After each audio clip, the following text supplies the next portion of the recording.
Okay, let's talk about Alexei Navalny. Now, of course, Alexei Navalny has died in a Russian prison. Now, for those of you that don't know who Navalny is or was, so Navalny was a Russian. He was a journalist. He also started posting some videos and some information about alleged corruption in Russia. He also linked it to President Putin and people surrounding him. He gained quite a following, so he became pretty popular.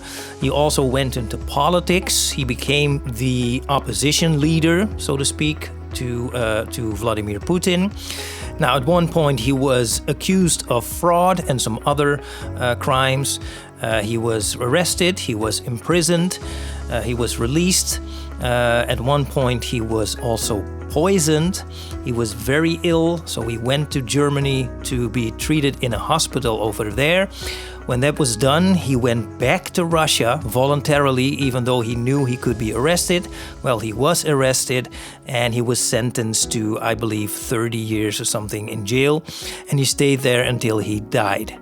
Now, no one knows exactly what happened. The official story from the Russians is that he went for a walk, he went unwell, and they tried to resuscitate him, but it was too late and he died. Now, as I mentioned, he had quite a substantial following, but he also had a lot of critics.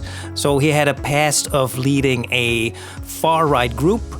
Amnesty International also labeled him xenophobic.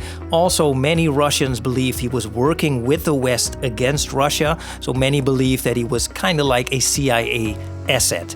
Now, of course, I don't know if that is true, but I do know that it wouldn't be the first time that the US would meddle in other countries' politics like that. So the story of his death was all over the mainstream media. And when I saw that, the first thing I thought was, wow. That seems a little bit out of proportion. I mean, the coverage this story got was ridiculous. And of course, it wasn't really surprising because this story is a very good story for Western media to use to again put Vladimir Putin in a bad light. So it seemed like everyone wanted a piece of that. And also all Western political leaders jumped up to praise Navalny. He was such a great guy.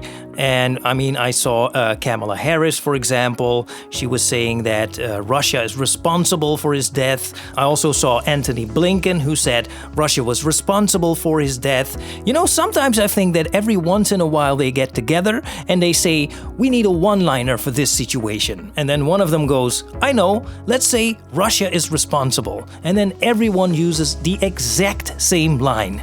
So I also saw the press conference by Joe Biden, and guess what he said? Yep, Russia's responsible. And I actually thought the press conference by Joe Biden was the funniest because he said, like everyone else, he said, you know, Alexei Navalny is a great guy, he's very courageous and blah, blah, blah, blah, blah, blah. Russia is responsible. And then immediately, without hesitation, he switched to saying, so now we have to get that bill passed to get more funding for Ukraine, to give them weapons so they can continue fighting with Russia. I mean... That was so transparent, it was laughable. But anyway, what I actually wanted to point out is the absolute hypocrisy. So what they're basically saying is that Navalny was a journalist who reported on some facts that went against the interests of the Russian mainstream narrative. And that's why he was arrested, and that is wrong. Now, I don't know if that is what happened exactly, but I do agree that in principle, nobody should be arrested for their opinion or for reporting on facts. So I do agree with that. However, for all those Western politicians that jumped up to condemn Russia and Putin for imprisoning Navalny, especially the one from the US and the UK, I have one question. What about Julian Assange? Isn't that exactly the same thing? I mean, exactly the same. He is a reporter, he found out some facts. As a journalist, he reported on those facts, but now he is imprisoned basically for doing his job. How is that different? Now, one of the politicians that jumped up to condemn Russia and especially Putin was, of course, Volodymyr Zelensky. You know, the Ukraine president. Okay, well, I have a question for you, Mr. Zelensky. what about Gonzalo Lira? Gonzalo Lira was a journalist. By the way, he had US citizenship.